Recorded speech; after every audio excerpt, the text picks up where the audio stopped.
Before we begin, I just want to acknowledge that we're meeting on the traditional, ancestral, unceded territories of the First Nations and Native American peoples. Here where I am in Vancouver, those peoples are the Musqueam, Stolo, Tsleil-Waututh, and Squamish nations. But I know where many of you are, you're on the land of other nations. Always, but especially during this time, let us remember our connection to our sisters and brothers in these nations and pray for the day in which we might be in right relationship. Welcome. Welcome to Living Interfaith. Know that the whole of you is welcome. You're not asked to leave who you are in your own home. Please bring who you are in with you today. What you are asked to remember is that the faces around you have brought who they are in with them as well. And all of goodwill are welcome. Today, as we seek to honor the high holy days of Judaism, Rosh Hashanah, Yom Kippur, and the days of awe in between, we seek to delve deeply into the theme of forgiveness, the need to be forgiven by others, and our own need to forgive. There's a passage from the Babylonian Talmud that can speak to us now, particularly today, with so much anger boiling up, so much hatred, so many calls of them and those people. The passage speaks of the Exodus. The Israelites who have fled from Egypt are pursued by Pharaoh's army. You may recall that the Red Sea opens for them to pass, but then closes on Pharaoh's army.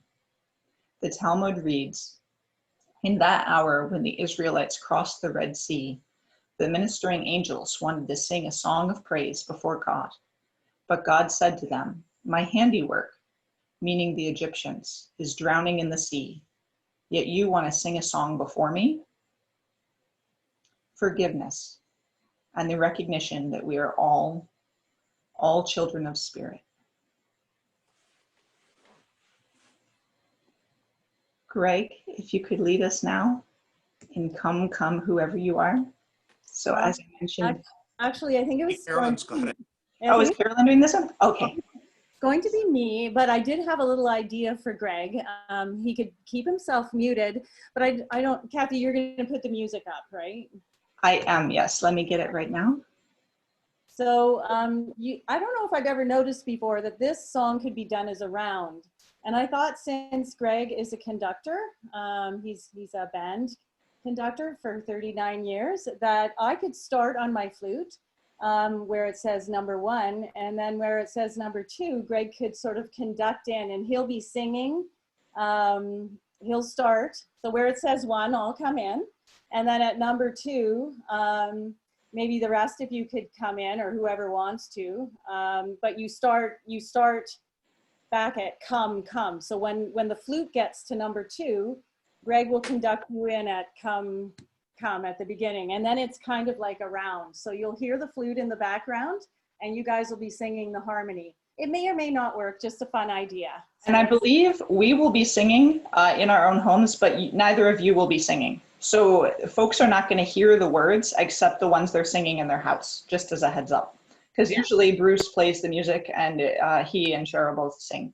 So just so we're aware. He's going to do it on the flute to start, and Greg's going to conduct you in when I get to number 2 there. And you could see his lips moving there. He's closer.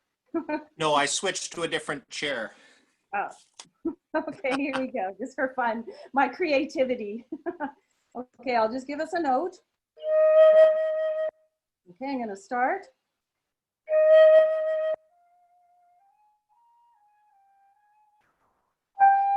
Come, come, whoever you are, wanderer, worshiper, we're leaving. Ours is no caravan of despair. Come, yet again come. Come, come, whoever you are, wanderer, worshiper, lover of Thee. Ours is no caravan of despair. Come, come again, come. Oh, well, it kind of worked. We can work on doing it another time. Oh, that was great. Thank you so much. That was very fun. I'm very grateful One thing for making I Carolyn. think, sorry, just to note, one thing that happens is, at least at our end, I don't know what it was like for others, but I couldn't hear the flute music at all once Greg started talking. I had because actually, I think Zoom is. yeah, I know. I should have talked this over with Greg first. I had meant for him to be quiet and to mute himself and just mouth the words. So I knew that. So we just didn't. We're 6 hours apart, so we didn't talk. Yeah, 400 miles. That's okay.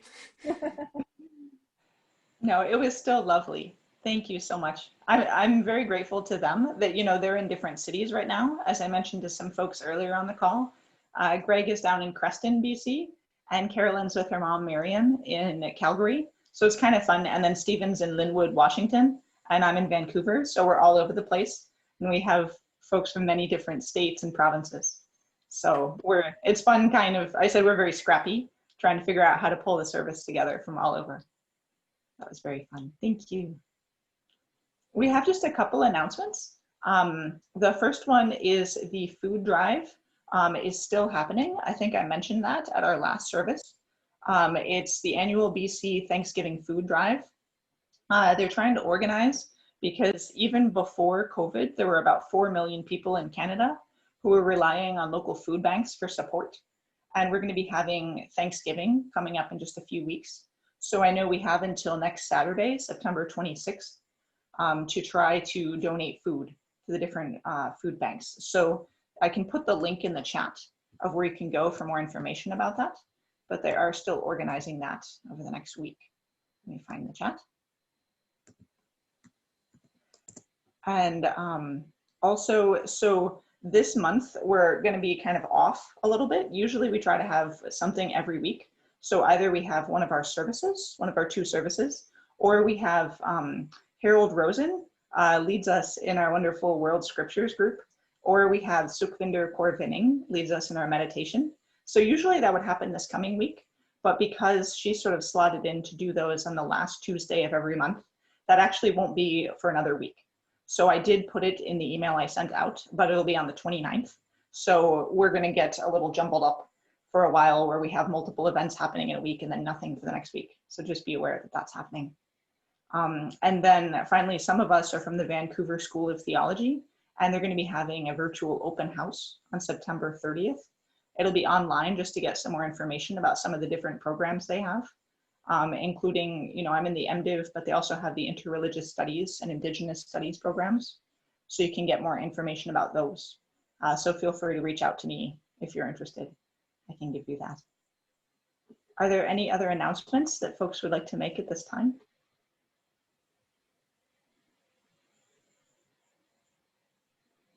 Okay, thank you so much.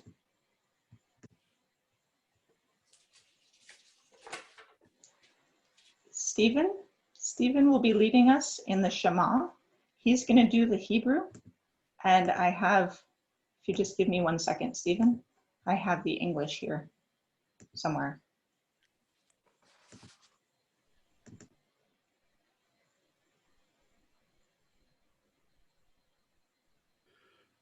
Shema Yisrael, Adonai Eloheinu, Adonai Echad, Baruch Shem Kevod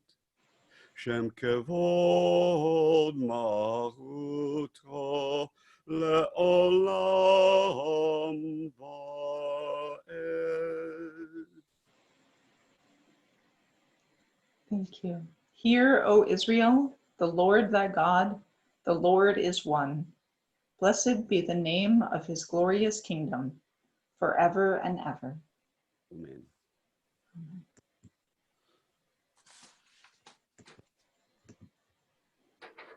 Just close your eyes for a moment.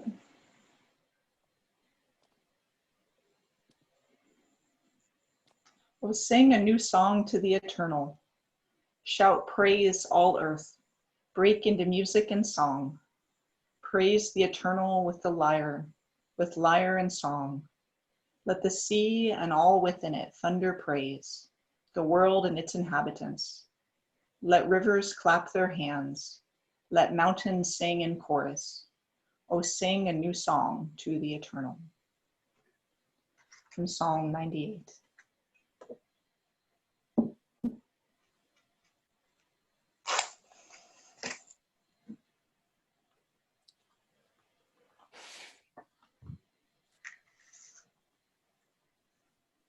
O source of peace, lead us to peace, a peace profound and true.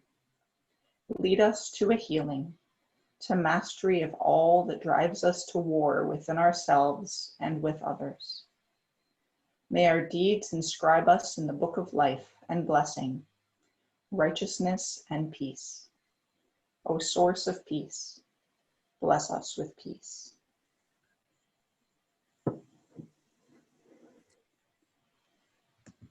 Now, if you'll unmute yourselves, we can all share the peace to a passing of the peace. Peace be with everyone. Shalom. Peace be Salam. with you. Welcome. Peace be with Peace you. be with you. Peace be with Peace you. be with you. Peace be with you. बोलते हैं Peace be with जो Peace be with you. Peace be with you. Thank you. Peace be with you all. Peace be with you all. And peace be with you. Peace and courage. Peace and courage. Thank you.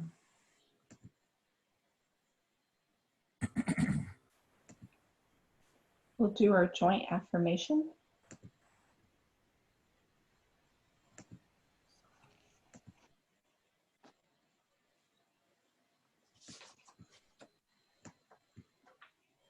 We come together in peace.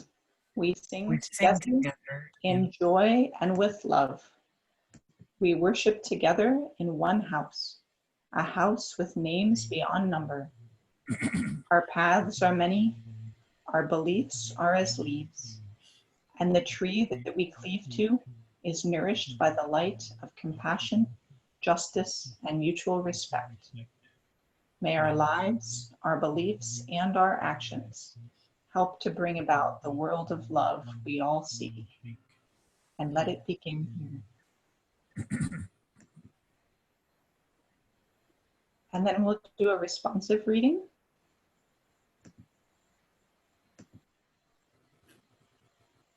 This is specifically for Yom Kippur. And keep in mind that we're responding as a human community, not just for ourselves individually. So we're going to take ownership of our failings as a group and also acknowledge our own personal responsibilities. So I'll say the first part that's not in bold, and as a group, we'll say the bolded part. O Lord our God and God of our heritage, we seek thy help, thy grace, and thy forgiveness. We have striven to do right. We have truly tried, yet much too often we have failed. Forgive us. And may those we have hurt forgive us. By thoughtless word or deed, we have caused those we love anguish and suffering. Forgive us. And may those we have hurt forgive us. In anger, we have spoken and done that which we never should have spoken nor done. Forgive us. And may those we have hurt forgive us. We have been prideful and careless of people we have not even met. Forgive us. And may those we have hurt forgive us. We have been granted a mind and the knowledge and awareness to make us a steward of the earth, the land, the sea, and all that dwell upon it. And yet we have not always acted as a steward. Forgive us. And may the land, the sea, and all the creatures that dwell therein forgive us. Help us to do better. Help us to cherish and protect the earth and all that dwell upon it. Help us to see through the eyes of those with whom we would be angry. Help us to be patient. Help us to be kind. Help us to be tolerant. Help us to be generous. And help us to remember that we are not perfect, that we make mistakes, and that each of us is but one person. We cannot save the world alone, nor can we destroy it, but all we do is a contribution. Let that contribution be for good, not ill.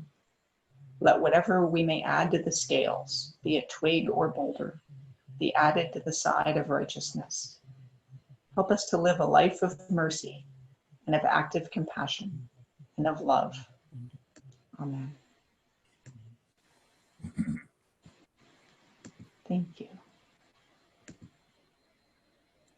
I would really, really like a copy of that.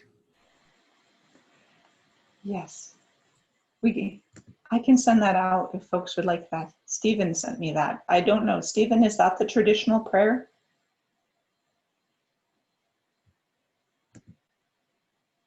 Oh, hold on, Stephen. You're muted right now. Sorry about that. It's a tweaking that I did some years ago. It's a variation, if you will, of the traditional prayer from Reform Jewish tradition.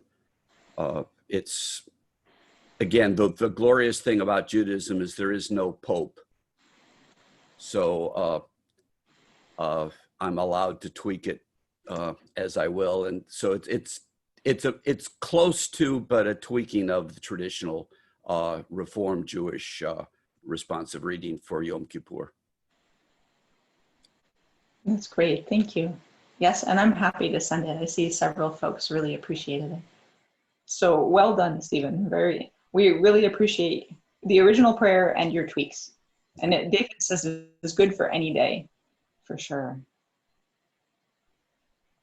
So thinking about that now and the different ways in which we have to seek forgiveness and ask for forgiveness.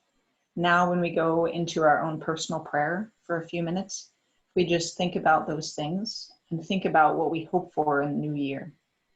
I know this has been a really rough year for many of us, most of us perhaps, but it is the Jewish New Year today. Lashana Tova, Happy New Year. So if we could pray now for what we hope in the new year and what we want to bring into it. Let's just take a few moments in silence to pray.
Thank you. Thank you. And now is when we normally pass around the basket. We can't do that right now, but we do have our donation page on our website that I'm using Samir's computer, so I can't figure out how to navigate to it right now to put the link in. But it is, if someone else could do that, that would be great. And several folks have been donating. I'm really, really grateful. Thank you so much. Between the donations and some of the funds from the compassionate listening trainings, that's really helping us out during this time. So thank you. And then if anyone has any other causes or any groups that also need help at this time, if you'd like to mention them or put them in the chat, that way we know who to support if we have some extra funds. Would anyone like to mention him? Yes, Sure. Stephen? One group that I've been supporting that they could use all the help they can get. It's Doctors Without Borders. And I don't remember the French, but you can find them in the English. Doctors Without Borders. But they go wherever there is need. And right now, of course, there is huge need all over the world.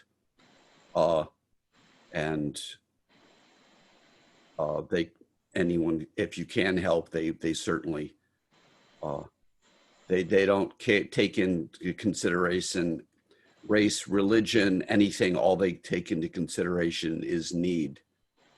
And so I would hold them up. I think it would be doctorswithoutborders.org or .com, but if you just web search Doctors Without Borders, you'd probably find it. That's great. Thank you. Any others? Okay, thank you. So Greg and Carolyn, I'm going to screen share the next song, and I will leave it up to the two of you as to who is singing or playing.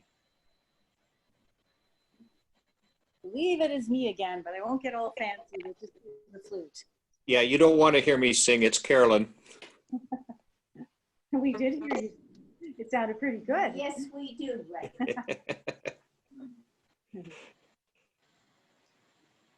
I don't know if you can see.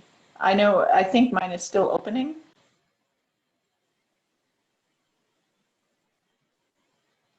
Wait. I can. Oh, sorry. Let me try again. It shut down for some reason. Sorry about that.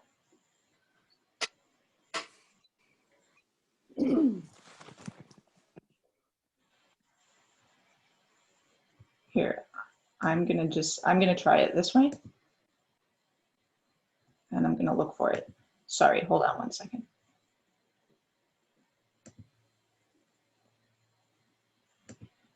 You know what, the program just crashed. So this is from You I Receive. And if you play it, I know many of us know the lyrics. I'm sorry, I can't. You want me to come over and help? Greg, if you could mute yourself again. I see. Can you read this, Carolyn? Can you? I have it on my phone. If you could mute yourself, Greg. Yeah, everybody. Okay, here, I'm gonna. Yeah. Okay, I just muted Greg. Okay, thank you. Sorry about the technical So I difficulties. think that they usually do it 3 times, so that's what I'll do. Okay, thank you so much.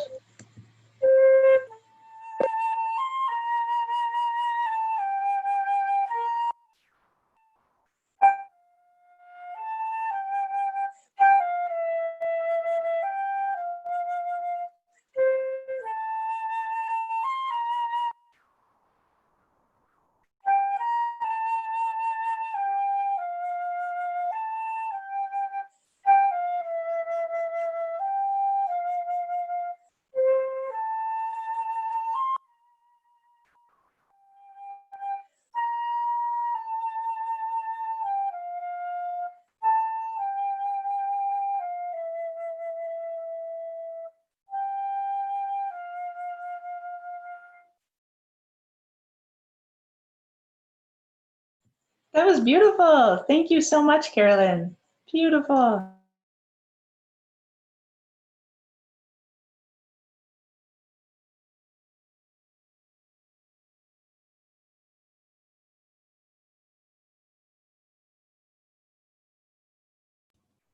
That's right. Here, I do have it. I'm very sorry. When I'm doing these, I have many files open at the same time. So I'm just trying to navigate around to see where we are. So Stephen, before he starts preaching, he's going to be chanting a traditional High Holy Days prayer. And it translates to that we be inscribed in the book of life for a good year. Thank you. L'shana tova tikasevu, l'shana tova tikasevu, l'shana tova tikasevu, l'shana tova.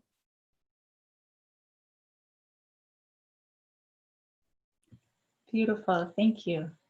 And now Stephen will be preaching today. And as I mentioned, he's been my mentor for several years now. And I'm just very grateful he's with us today. And I look forward to hearing what he has to say about the High Holy Days. Oh, I hate to throw a monkey wrench into things, but weren't we at some point going to have that quotation from Isaiah? We were. That is right. I am sorry. It will take me, because that thing just crashed, it will take me a few minutes. Are you okay with me doing it at the end, Stephen? Well, I tell you what, in the middle, I'll pause and let you quote Isaiah for me. So thank you very much. Sorry about that.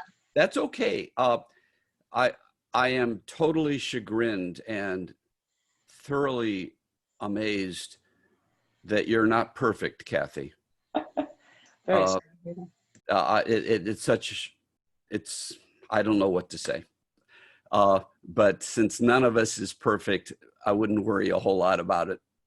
Okay. So we'll get to Isaiah in a bit. This morning, I'd like to share with you why Yom Kippur has been so important to me, and also slip in a few comments about the role ritual plays in our lives. But first, a reminder of where Yom Kippur fits into Jewish practice. As many of us know, it was just mentioned by Kathy a little while ago, Rosh Hashanah, which this year began yesterday at sundown, is known as the Jewish New Year. One intriguing aspect you may not know is that in Jewish tradition, in the Talmud and elsewhere, Rosh Hashanah marks the anniversary of creation itself. So, happy birthday, Earth, and everything on it. That aspect of Rosh Hashanah has, unfortunately, from my perspective, receded for most. But celebrating the new year has remained and marks the beginning of 10 crucial days, frequently called the days of awe. If taken seriously, these 10 days can be, for a person who walks the path of Judaism, the most important 10 days of the year.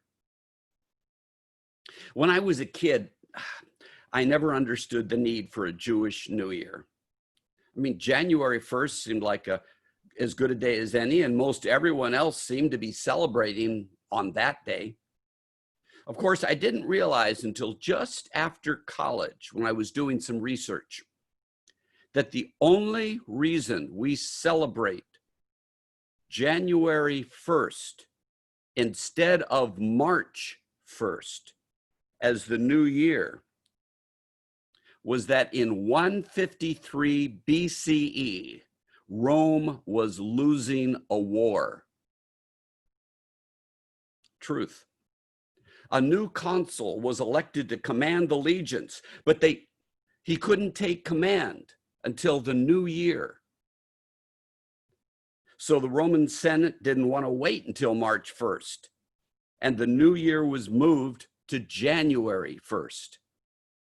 That is why the Western world celebrates the new year in the middle of winter instead of the beginning of spring. Still, a Jewish New Year. What's the point? Over time, of course, I would realize that virtually every culture and every spiritual tradition has its own New Year. We recognize not only the cycle of the year, but the need for a new one, sometimes more than others. Still, when I was told this is our new year, I bridled. Be Jewish, don't be Jewish, whatever, but to be different, just to be different, it never made sense to my interfaith soul.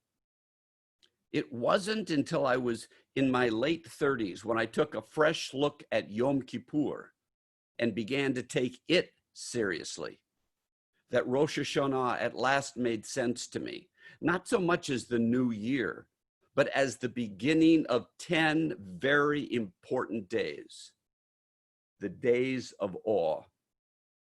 Yom Kippur is the culmination of these 10 days of intense reflection and repentance, a time to ask forgiveness, both of God and of those whom we have offended here on earth, and to give forgiveness to those who have harmed us, assuming they ask. One of the rituals for Yom Kippur helps to bring us together as a community, to acknowledge our failings as a community and ask for forgiveness. That was the responsive reading that we shared. But why do we need a ritual and a special time of year, every year, to seek forgiveness? Perhaps it's because, in the words of the eminent philosopher and theologian Elton John, sorry seems to be the hardest word. So we set aside a day of atonement. The chant I sang earlier, L'Shana Tova Tikasevu, is a New Year wish. May you be inscribed for a good year.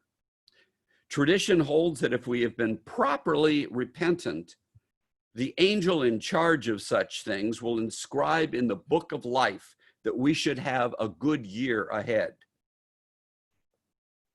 But for me, it's not so much what an angel does or doesn't inscribe in the book of life, and then whether that inscription is sealed, as tradition holds on Yom Kippur. It's what I have inscribed in the book of life, by who I am, by what I've done and left undone, and what I am doing. I don't believe sorry is enough. Cue Kathy. I'm with the prophet Isaiah, who says, "Is such the fast that I chose, a day to humble oneself? Is it to bow down the head like a bulrush, and to lie in sackcloth and ashes? Will you call this a fast, a day acceptable to the Lord? Is not this the fast that I choose, to loose the bonds of injustice, to undo the thongs of the yoke, to let the oppressed go free, and to break every yoke? Is it not to share your bread with the hungry, and bring the homeless poor into your house, when you see the naked, to cover them, and not to hide yourself from your own kin?"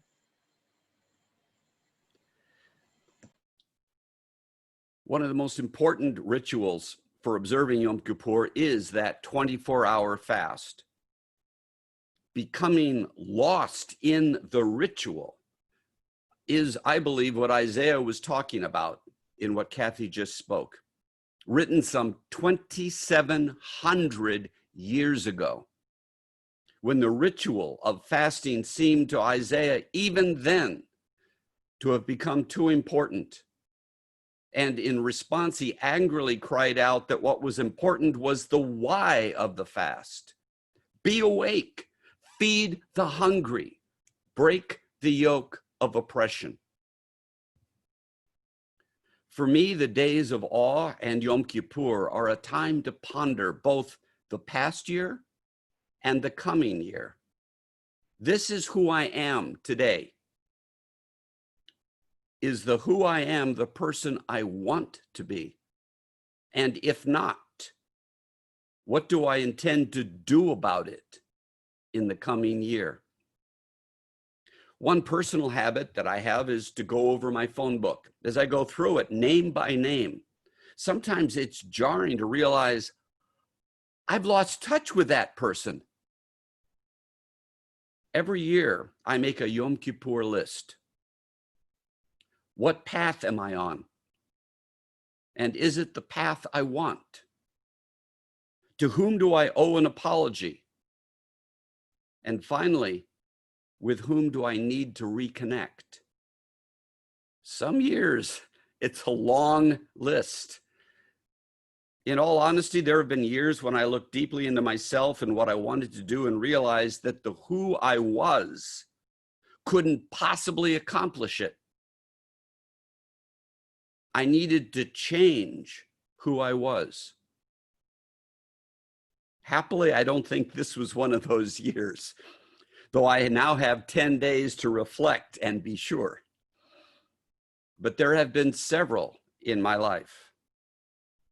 The days of awe leading up to Yom Kippur give me time, and if you will, the framework, not only to see my shortcomings, but also to devise a strategy for change, to become a better human being.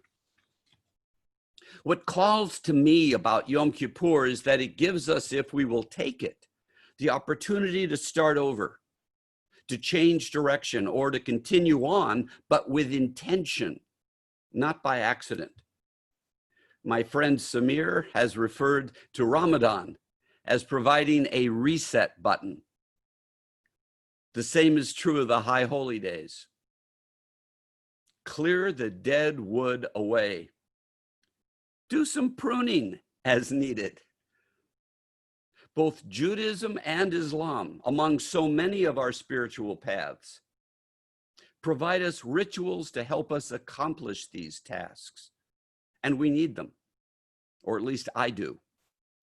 Slow down, stop, reflect, mend your relationships. Don't just be on automatic pilot you might not like where automatic pilot takes you. Now, I could spend a sermon on the use and misuse of rituals, and I'd love to do that sometime. But for now, let's just leave it at this. I believe rituals are tools that can help us to focus on our spiritual needs, but they are only tools, not ends. A ritual is not right unless it helps us to focus. There is a story that I'd like to share of Rabbi Elimelech, who was preaching in Eastern Europe at roughly the time of the American Revolution. He sent his disciples, so the story goes, to observe a certain tailor on the eve of Yom Kippur. From him you will learn what a man should do on these holy days, the great rabbi told them. From a window, they watched the tailor take down a book in which he had written all the sins he had committed over the past year. Holding the book, he spoke to God. Today, the day of forgiveness, the time has come for us, you, O God, and me, to settle our accounts. Here's a list of all of my sins. But here is a list in which I have written down all the sins you have committed. The pain, the woe, the heartache that you and my family. Lord of the universe, if we were to total the accounts, you would owe me much more than I owe you. But it is the eve of the Day of Atonement, when everyone is commanded to make peace with his fellow. Hence, I forgive you your sins, if you will forgive me mine. Then the tailor poured a glass of wine and said a blessing and exclaimed, L'chaim, to life. Master of the world, let there now be peace and joy between us. For we have forgiven each other, and our sins are now as if they never were. The disciples were horrified. But the rabbi told them, so the story goes, that the tailor's words caused great joy in heaven. This reinforces for me that our relationship with the sacred and the universe, as well as each other, is a dialogue, not a monologue. We not only hurt, but we get hurt. And it seems to me that one of the unending troubles of this world is that we tend to keep a scorecard. Have you noticed? I believe Yom Kippur teaches us, or is meant to teach us, to honestly review and atone for our mistakes, forgive others their mistakes, and then tear up the scorecard of hurts and grievances and start over. The story of the tailor shows us that important as it is to recognize our own faults and transgressions and to ask for forgiveness, and it is important, it is even more important to learn to forgive and to move on. To carry the burden of an unforgiving soul, to keep a scorecard with us, and indeed to pass it on to our children, is, I believe, to walk through this life in darkness. Yom Kippur, a day of mutual atonement, can help us to strike a match rather than curse the darkness. So perhaps, Elton John is wrong. Sorry is a difficult word, but I forgive. I truly forgive is perhaps the hardest. May we forgive and be forgiven. May the path that we are on be a path that we have chosen, and may it lead us to the love we all seek. Amen.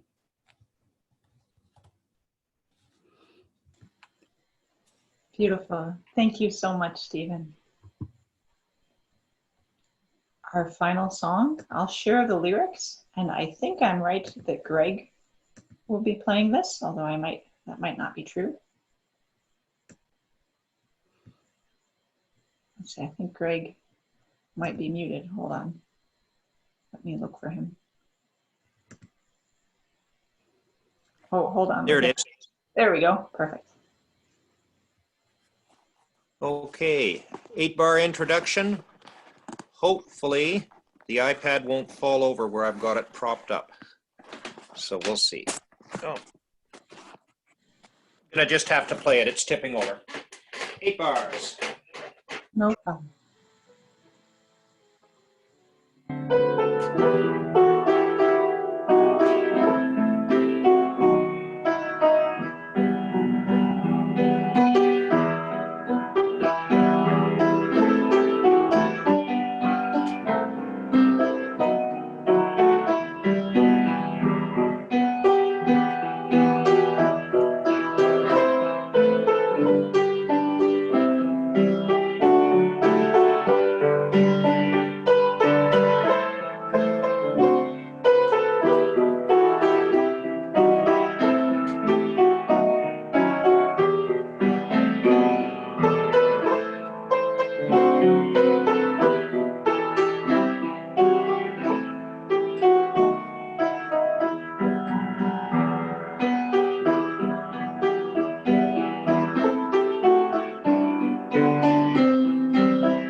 Beautiful. Thank you so much. And I'm so grateful. Greg is there. He said he's in the basement and he has it up on packing tape. It was amazing. Thank you.